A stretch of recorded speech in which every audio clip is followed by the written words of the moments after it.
Ah, to succeed, you gotta do your best. But to win, you gotta be the best. Go, give me the goal. I want the goal.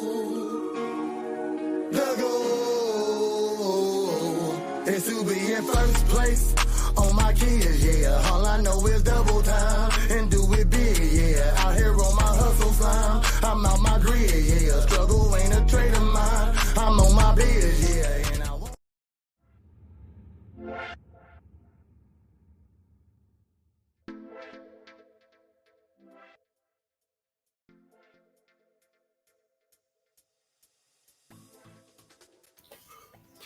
What up? It's me back at you with another reaction video. We're doing a reaction video to Red Tree Crim. As you already know, I do not like their name. I did not Google it like I said I was last time. I'm still not gonna. I'm just gonna not like it.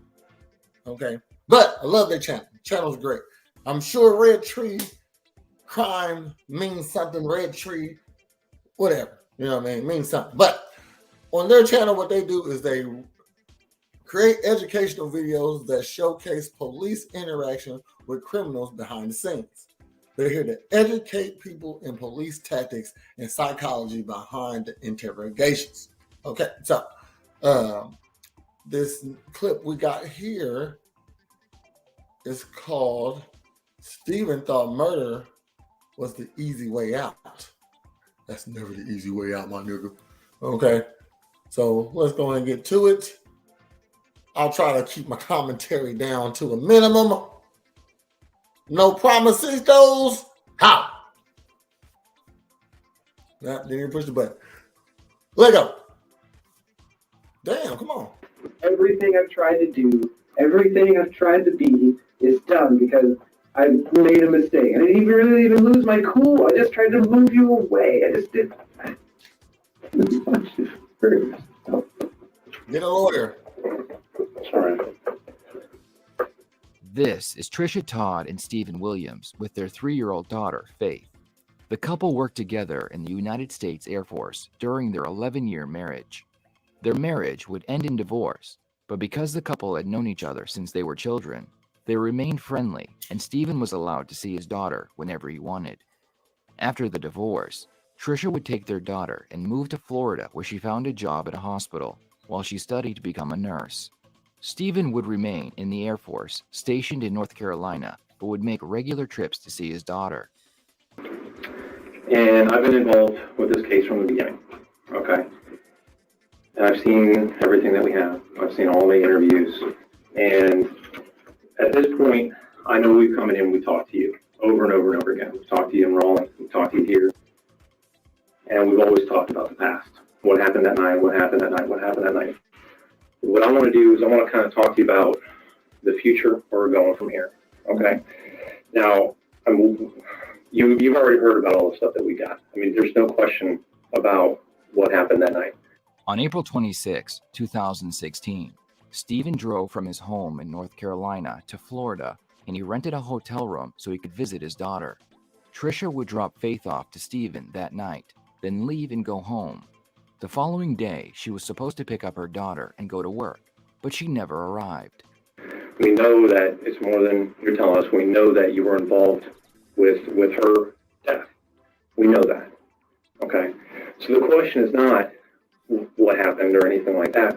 What we need to understand is going forward, okay, there's going to be a trial, okay? There's going to be press. There's going to be everybody looking at this. You've seen how these things, they get huge. The media gets involved, and everybody's going to have an opinion about what happened. And everybody's going to have an opinion about you and your relationship and what kind of person you are, okay? And the thing that we're trying to do is, I talked to you earlier. You're a nice guy.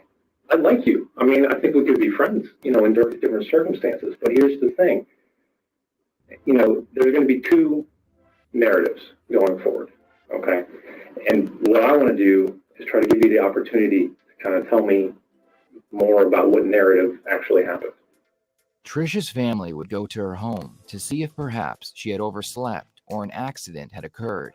The first thing they noticed was that her car was not in its usual place. Instead, it was parked across the street. Inside the car, they would find her purse, and inside her home, lights were left on and groceries were left out on the kitchen counter. Trisha was reported missing, and the police began their investigation. Okay. So what we're looking at is, there's the one option, okay? And that's the option that you were kind of getting from earlier when Tom was in here, which is, you planned this? You came down here with the intent purpose to hurt Trisha? That you planned to get your car here in some calculated way, and you planned to go put her in a certain place that nobody could find her and all that kind of stuff? And that sounds pretty bad, right? I mean, you wouldn't agree with that, okay? Now, the other alternative is that, and like I said, we know what happened. We know that, that something beyond what you were telling us happened in the house.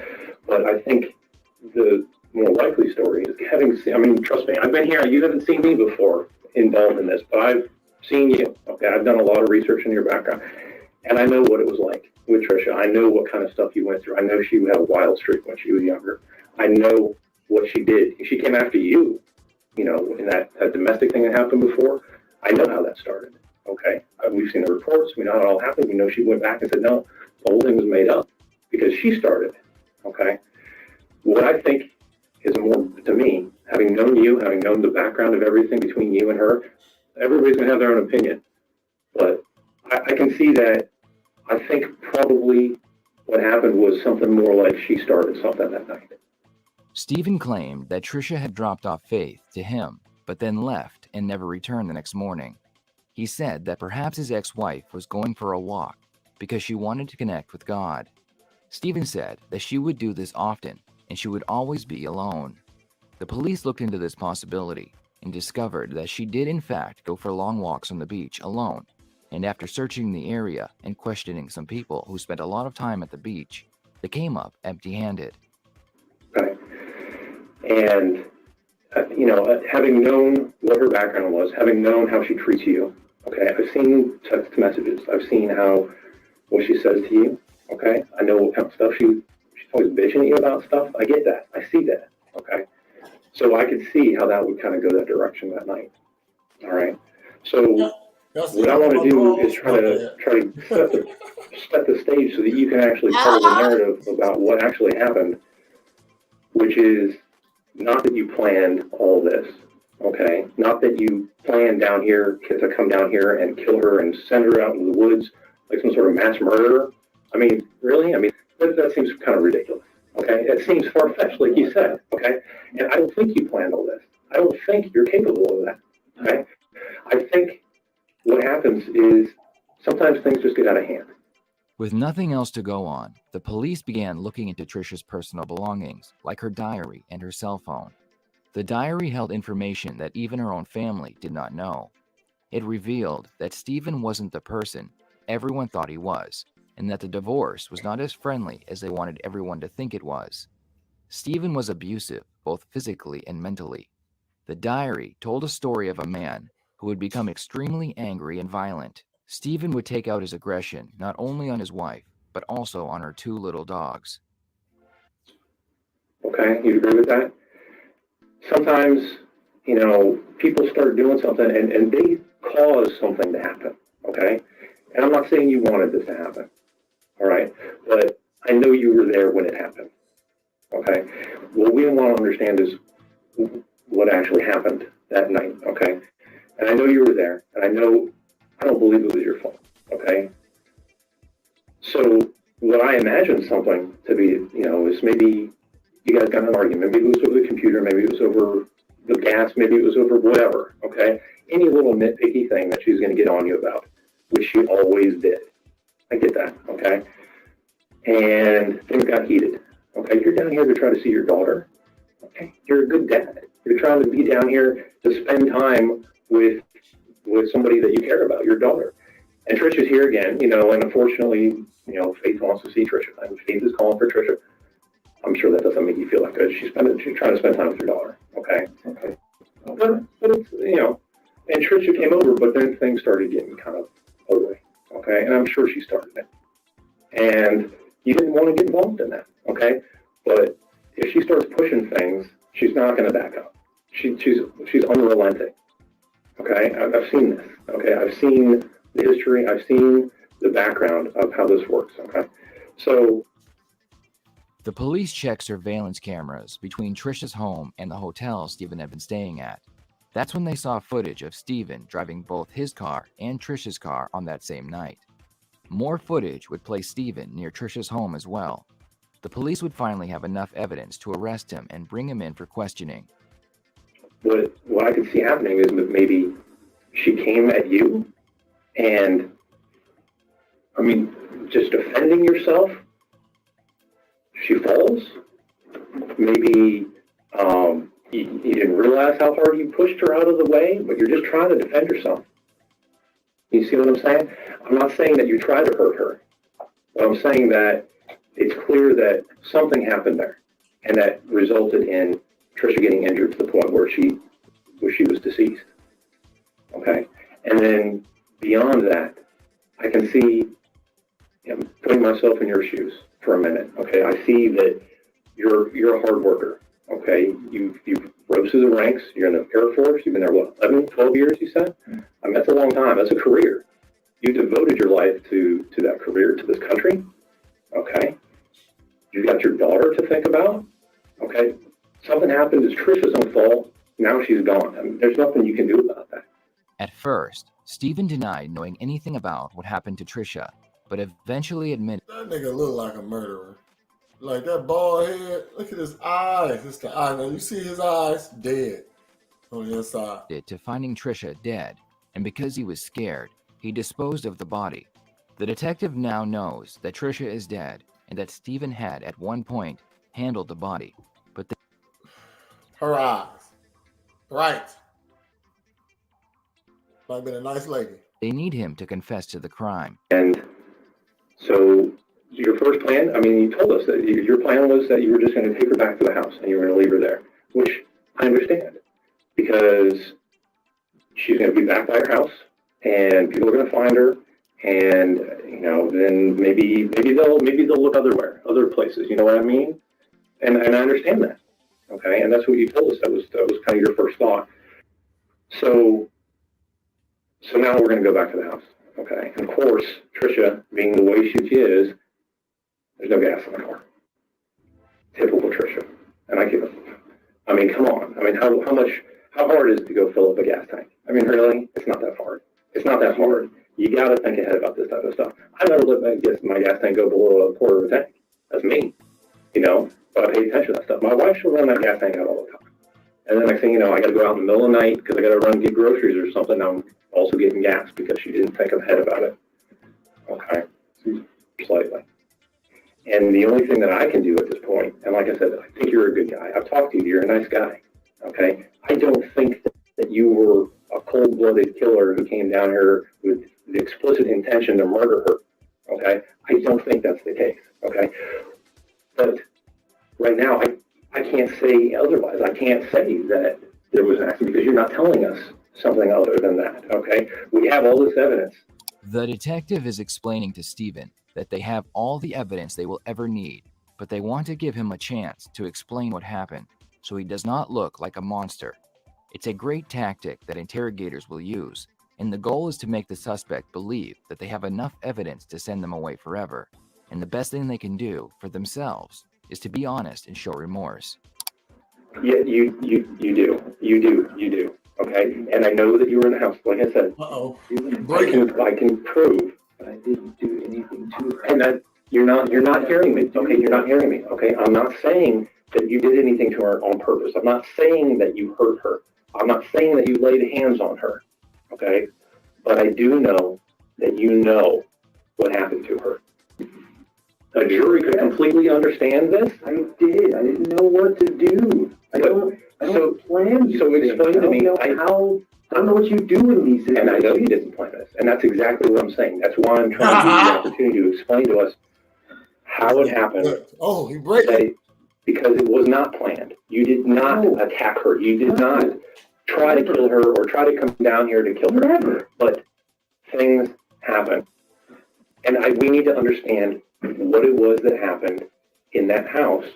You're not a serial killer, that you're some psychopath who has no remorse over killing the mother of your child, but you know that's what's going to be in the paper.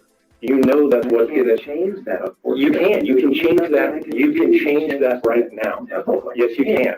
Yes, I you can. can't tell you anything other than what I've told you. No, you can tell me the truth. And that's the problem. And nothing makes it better. Nothing I say makes it better. It will. And Because it doesn't matter.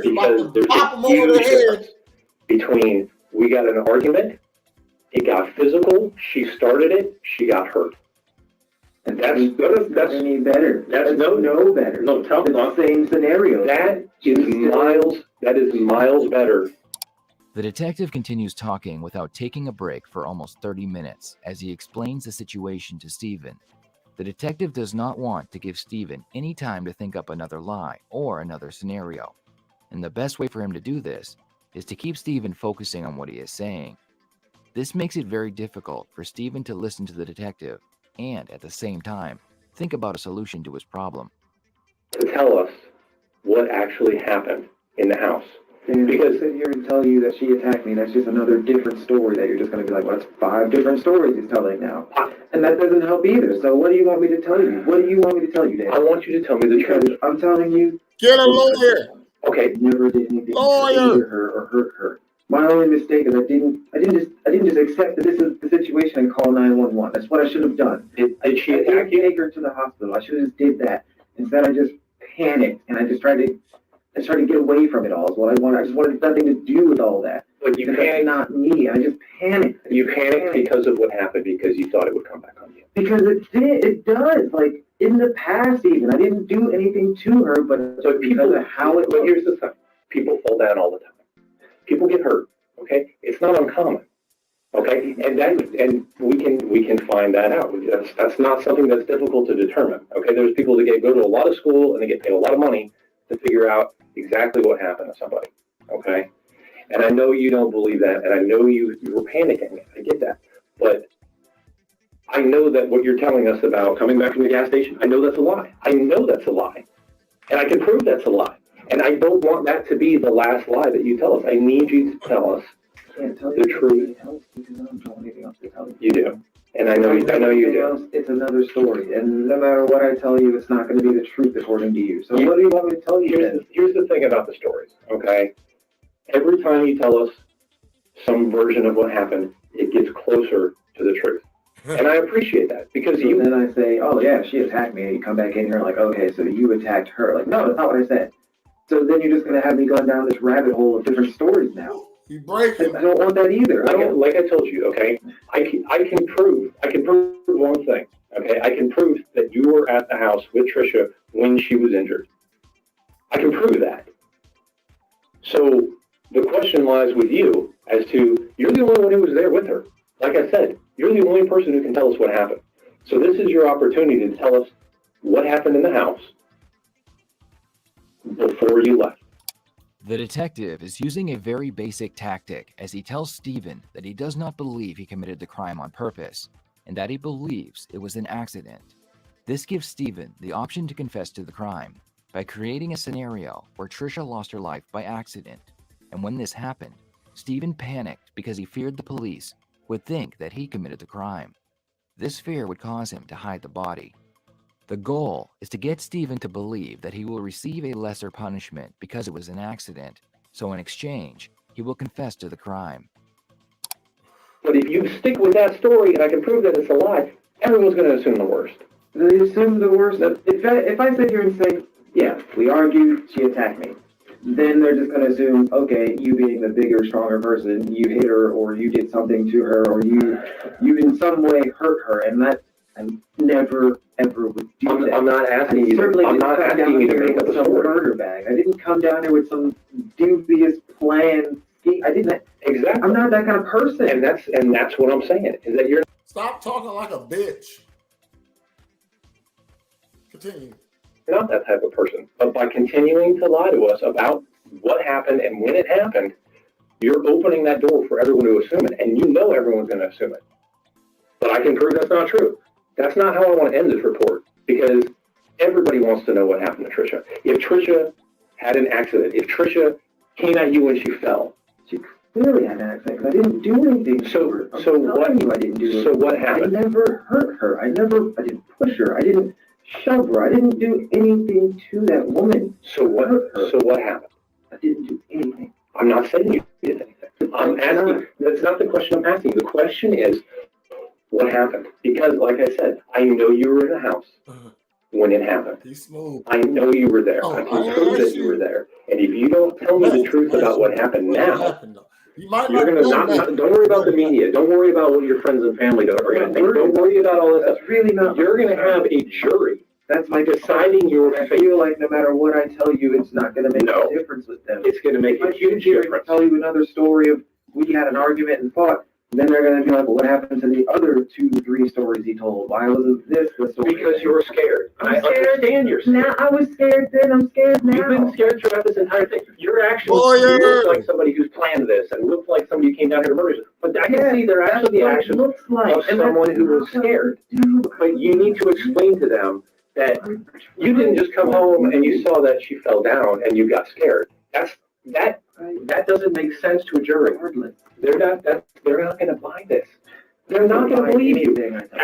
And they're not going to buy anything. They're going to believe the truth. They're going to believe the truth. All of it from the get-go was just unbelievable to me. All of it from the get-go was one of those, like, I'm living a nightmare. I'm living some shitty Lifetime movie special is what I'm living. And it's bullshit, because I would never hurt that woman. I would never.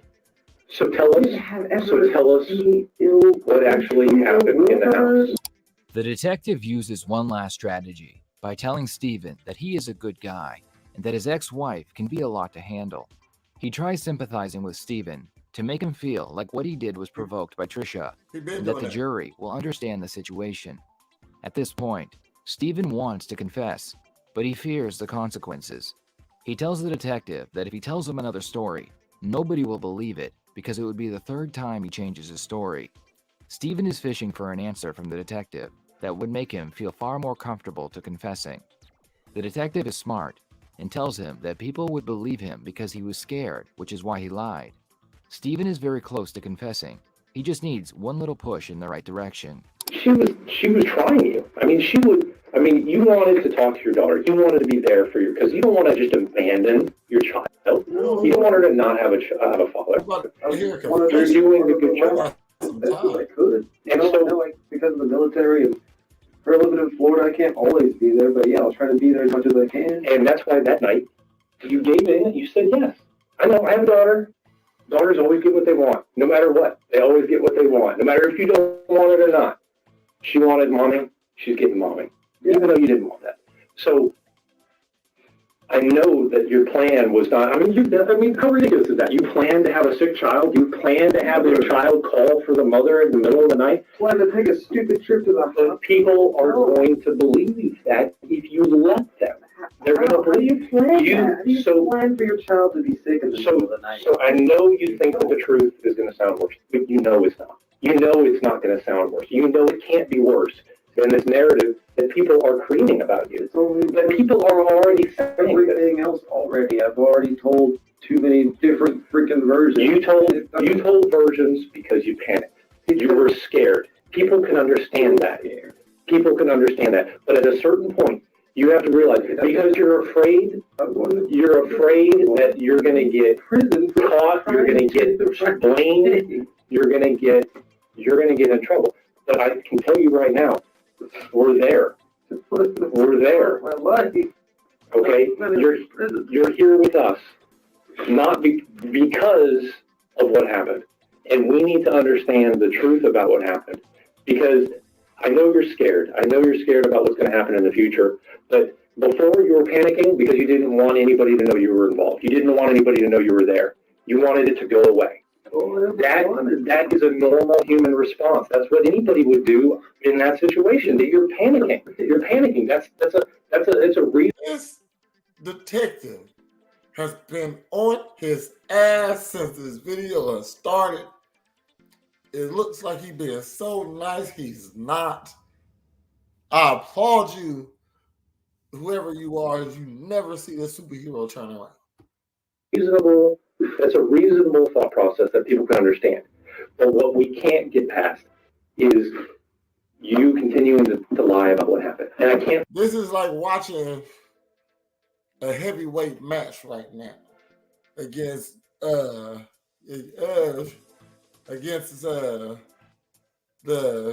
number one fighter, the champ, who is the detective, and the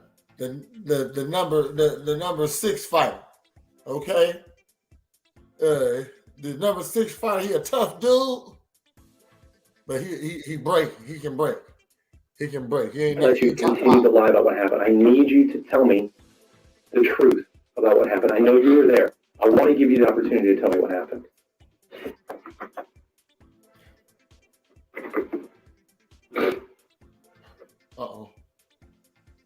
Uh-oh. Knockout. The interrogator's strategy finally works, and Stephen is ready to confess. For the first time since he sat down, the detective stops talking and listens as Stephen shares yet another story with him. He describes the events that took place the night of the crime. So yeah, she came over and she was with Faith, and then she just started talking about nonsense and bringing up child support and just more stupid stuff. I just, for the most part, tried to ignore. And then, yeah, there was a mix-up with the check, but that's not my fault because you told me this was your address. So yeah, that's where I mailed it to. And then she's telling me that's not the mailing address. So I'm like, that's not my fault. If you told me you moved, I did the responsible thing, and I made sure the check was going to go wherever you moved to if you're not at your mom's house. And then she's just going on and on and on. Now I owe her more money and back child support. And I'm just sitting here like, then I'll fix it. I'll send you another. I'll do something, but I don't have the money now. So just give me some time, like, because that money, since you didn't get it on time, is already spent. I spent it to come here, and now I need a little more time to get it to you. And now she's talking about how she's going to go to court and all this other stuff, and it's my fault.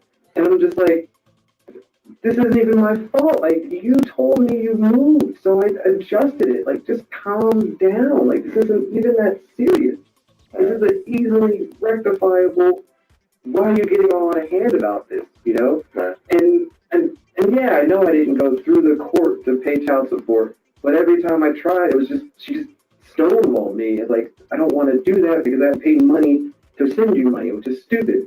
I was like, just let me have your account information, just the account number, and I'll direct deposit it, and this will never happen. And no, that's not going to work. We can't do that. You owe me all this money, and then she's going to go to court and make me pay you all the other money from the divorce that I already took over $20-something thousand in debt that I have to pay back in 18 months. And then if I don't pay all that back, I got another $6,000 I got to pay as far as back child support. So now she's trying to say I'm going to have to pay all that back. And then she just gets on my face about it. And I'm like, what? Why are you so mad right now? Like, is it because I called you this way? It just completely got out of hand. And then just the whole pointing and it just all went bad. It just so fast. She just went from 0 to 100, and I'm trying to understand, like, what just happened. Like, you were just here earlier. Everything was fine. You left. I only called you because Faith wanted you, and now we're arguing about something that I'm sitting here thinking this is unbelievably trivial, and this can be fixed. I can fix this by the 1st. Just give me time, and I'll make sure you get the money, or I'll make it in 2 separate payments, or whatever you need me to do. And it's just not good. It's not going to work. None of this works. So then, we leave Faith on the couch, and she eventually falls asleep anyway, but she's still, like, arguing with me over in the foyer area.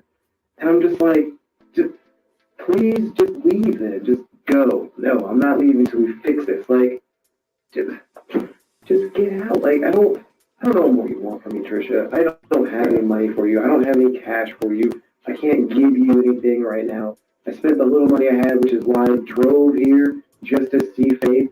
That's why I didn't fly. I didn't get a rental car like I normally do. I'm not in a hotel.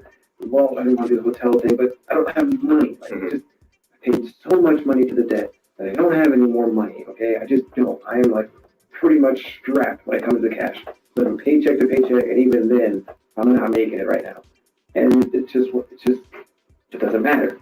You owe me money. You need to pay your debts. This is always your fault. You're always spending my money. And it's just on and on and on to the point where now I'm just trying to like walk away. Now I can't walk away because you're circling me and like you're jumping in front of my face, and it just got so aggressive, and I'm just trying to back away and de-escalate, and I can't even leave the house now.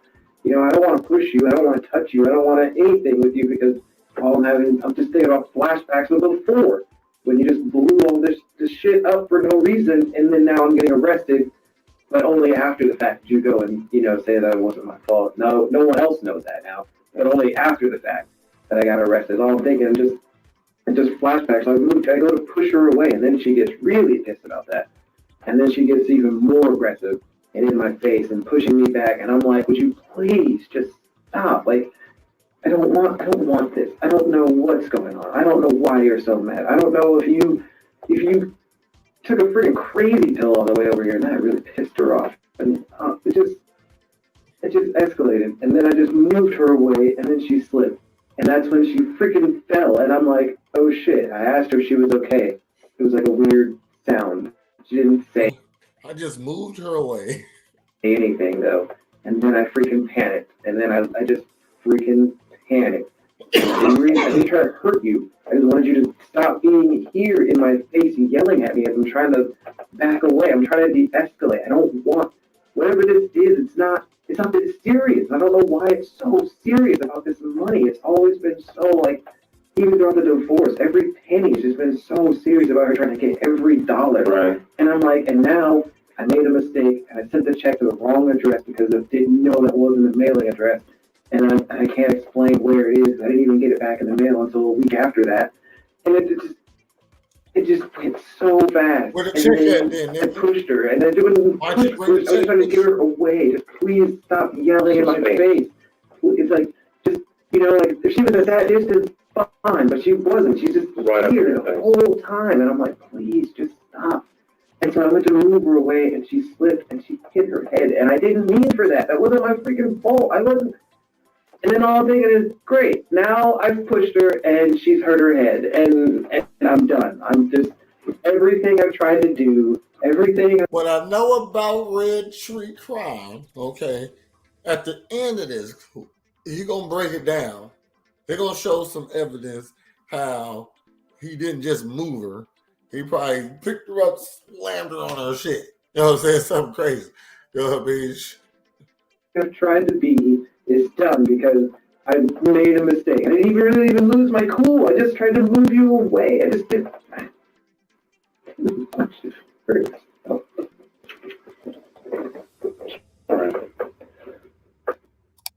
Stephen cries fake tears as he explains that on the night of the crime, Trisha was confronting him about some past due child support payments. Stephen claims that he did not want to argue with her, so he pushed her out of the way so he could leave. This push would cause her to fall and ultimately would end her life. This is a huge step because they now have his confession, but they still need to figure out if it was really an accident or not, and the best way to do this is to find the body. I just tried to de-escalate the situation because I couldn't get out. I didn't know where to go. I didn't even just leave. Like, all I wanted to do was just leave. I just wanted to deal with that. Do you know what she hit her head on? Was it the floor or? Oh no, she just fell, and then she wasn't responsive after that, and I didn't know what the hell to do. You know, I thought as if I call the police now, they're gonna say I freaking pushed her, and I'll be going to jail. So what did you do next? I just tried to wake her. Tried to like snap her out of it, and it just kept getting worse. She just wasn't responding. When you cry, you gotta have tears. Don't fake cry if you ain't crying. You gotta start crying first, then sniffle. It's hard to fake cry. She made weird breathing sounds, and I'm thinking, oh shit, what is it? Like, that I never wanted her hurt. Never. And I don't think you did. I never wanted her to be hurt. I never wished ill on her. I tried to always do right by her, no matter what the situation. I just tried to do the right thing. You gotta put the lip in there. Well, man, I'm going to jail for trying not to hurt you. And that's exactly why I wanted you to tell me the I truth just about what happened. wanted it to stop. I wanted it to go. I just wanted it to go back. It just, Okay. And that, I believe you. I believe everything that you just told me. Okay, Stephen? doesn't even matter. It does. It makes a huge difference because that's what we need to do. We need to get to the truth about what happened. Now you know the next question I'm going to ask you. Okay? And I know you don't want to, but we need to know where Trisha is. I don't know. I really don't have a freaking clue where that was. I just panicked and I just drove. And I know you're Blacked out and start driving. That's when murdered conveniently. Yeah. million and one scenarios in my head of what to do, and none of them were good. All of them just ended bad. And I didn't pay attention to anything. I just drove, and as I drove, I didn't read any signs. I just drove, and I just tried to think of how to fix it. And I couldn't fix it. It was just bad all around, and I'm just like, no matter what, I'm screwed. Like I am screwed, no matter what. I can't go back. I can't go to the hospital. He can't even think of how he can say he just threw the body out the window, huh? Now, if I do, how does that look? I don't even know what to do at this point. I'm just freaking out because I didn't want any of this. I didn't want anything to do with any of that. It's a dad. I get it. I understand.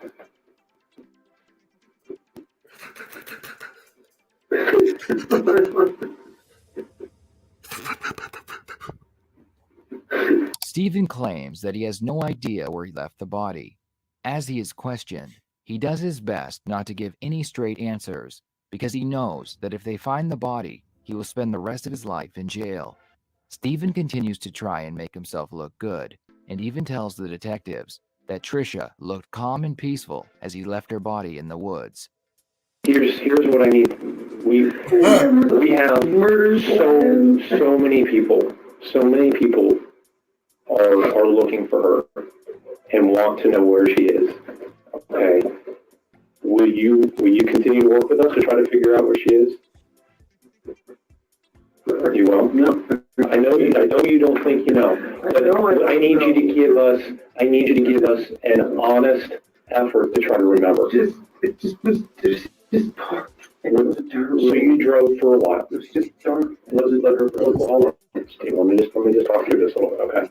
So you drove for a while you were thinking. Did you turn anywhere? And I just took her out, and she just looked peaceful and sweet, like what I remember her. You know, the way I would like to remember her. Why don't I ever talk bad about her? I feel that, not like love, but I care about her. You had a life with this person. I was married 11 years to her. Of course, I still care. You created a life with this person. You're always going to have some piece together. I get that. No matter what else happens, the money and all that other stuff. And that's why we need to. She just looked peaceful. We need to do everything that. He's crazy. Like, that's crazy that you can say that. All jokes aside, he's insane. And this how he a big dude right here. I can tell he in there in prison. He's somebody bitch because them muscles, them soft muscles, them ain't manly muscles. That we can to bring her home now. I know what happened. I know, and that's done. It's in the past, and that's what I want. And I told you in the beginning, I want to talk about the future with you. We're not talking about the past. We know what happened in the past. We need to get beyond that. I don't even know where I left her. Did you? I didn't even try to cover her up. I just laid her down. So I was hoping beyond belief that she would be okay. You knew she was peaceful. You knew she was at peace at that time. I mean, I know you were hoping. I know you're hoping, but you knew. You knew. If I was a detective, I'd have reached back and popped him in his motherfucking face. What the fuck you just say? Tell me where the fuck this body is, man. That was not the case. And it's horrible and it's unfortunate, but like you said, and that's just what happened. And bad things happen. But The truth would eventually come out, and it showed everyone that Stephen was a cold-blooded monster. The crime had been planned well in advance. Stephen had purchased a chainsaw and some acid. He had already picked out a spot and dug a hole in the ground. On April 26th, he spent the entire day building up enough courage to take Trisha's life. After Trisha dropped off Faith to him at the hotel, he called and asked her to come back. When she arrived, Stephen knocked her unconscious. Trisha awoke to find Stephen going through her emails, trying to send everyone on her contact list an email stating that she was leaving. Trisha began to scream at Stephen, so he would knock her out again, but this time the blow would take her life.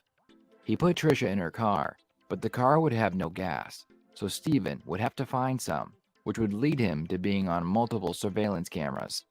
After getting gas, he drove to the spot where the hole was already dug, and he used a chainsaw to make sure the body would fit into the acid. He would then cover it up and leave. Idea what I would say. the truth, because the truth is what? That you didn't mean for this to happen, but it did. And that are you sorry that it happened? Of course I am. You are. Holy crap.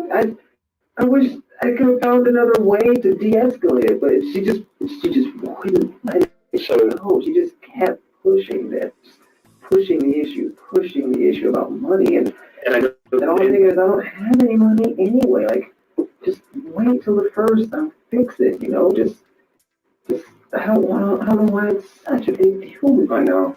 It doesn't even make sense. And this is going to be a lot of weight, and has been a lot of weight. I mean, you carried a lot of this for so long now, for weeks, and that's more than any. My mind blown at just what my boy on True, whatever his name. I don't even know this nigga name on True Red Crime, Red True Crime. Yeah, Red Tree. What the fuck? I've been smoking. Anybody can really take, and I can tell you that getting this off your chest and writing an apology to these people saying you're sorry that it happened this way, that you did not mean for it to happen this way, and although it did happen, that you're truly sorry, I think that's going to help lift a lot of weight. Is that something that you'd like to do?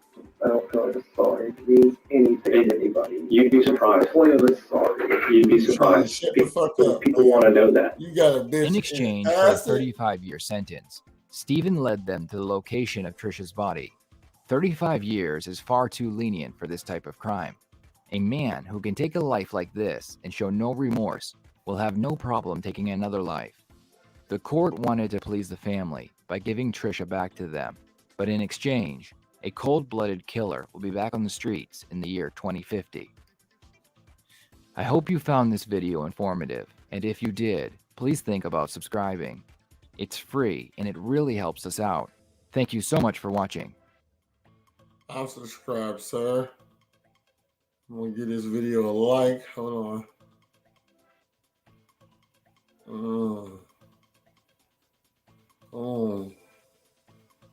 Appreciate you, Red Tree Crimes. And that'll be all for today, ladies and or just gentlemen, mostly probably. I don't got too many ladies on my channel, which is crazy because I am fucking gorgeous. Okay, I don't get it. But until next time, that was Red Tree Crime. Definitely go get him a subscribe. I don't know if they, like I said, I'm only at like 1,500 subscribers. Y'all, I've been doing some good on the watch time. This job is, hey, appreciate if you push a like on my video. Go to Red Tree Crime. Push a like on their video. Give them a subscribe. Give me a subscribe, please. Thank you. Y'all have a great day.